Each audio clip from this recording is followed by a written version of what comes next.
มาพี่น้องมาขอกระแบกเนี่ยพี่น้องวันนี้ก็ได้ต้มกระเปียกพี่น้องต้มเส้นกระเปียกของฝากจากซอปปลาวยังบ่ทันเบิดอยู่พี่น้องคือสิซ้ำซอยเลยพี่น้องบ่เอาได้พี่น้องจั่ววันนี้บ่มีพักซ้ำโอ้ยกินแบบเพียวๆเลยพี่น้องบ่มีพักเผ็ดครับ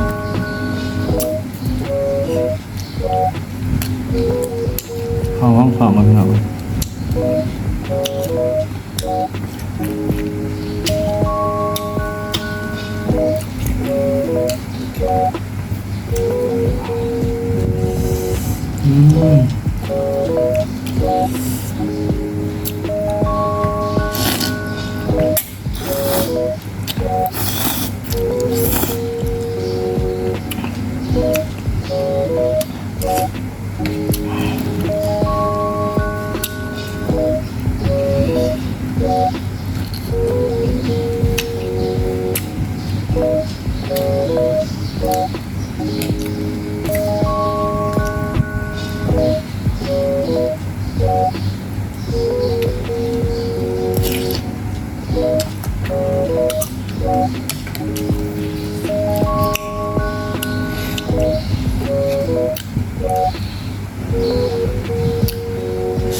หอนๆเลยพี่น้อง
เต็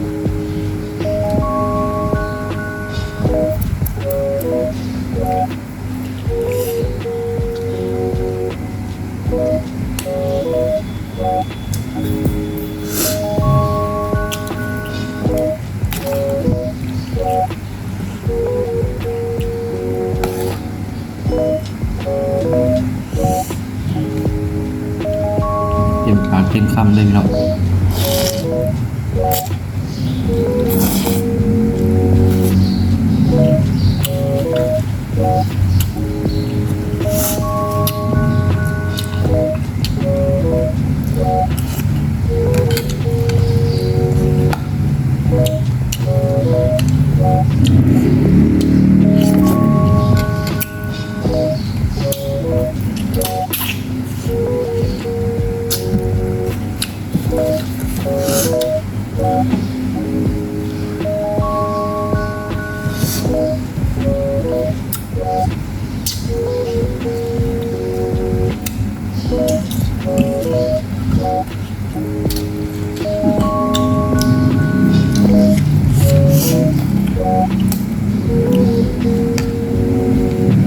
ผมใส่กระดูกค้างงูพี่น้อง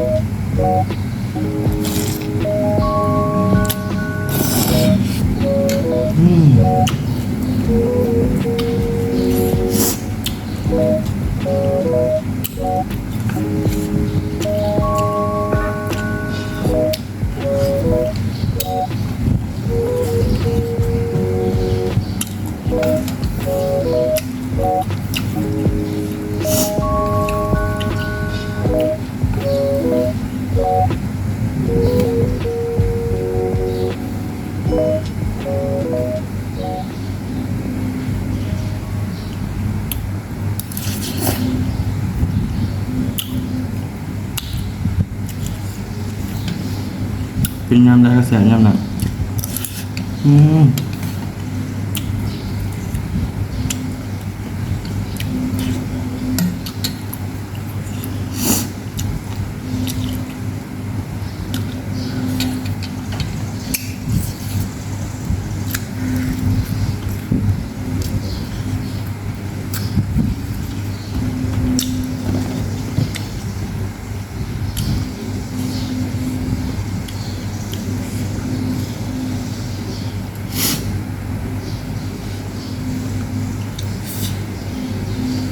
เสียบครับพี่น้อง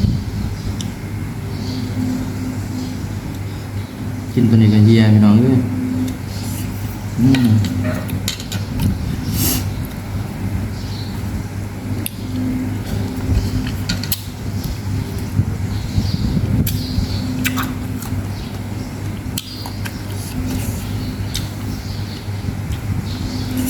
สำเร็จแล้วพี่น้องวะเบิดแต่พี่น้องเลยปลาไปเรียบหลังพี่น้องในเรื่องกดไลค์กดซับสไครต์กดแชร์ในเรื่องพี่น้องกดติดตามนั่นเองบาย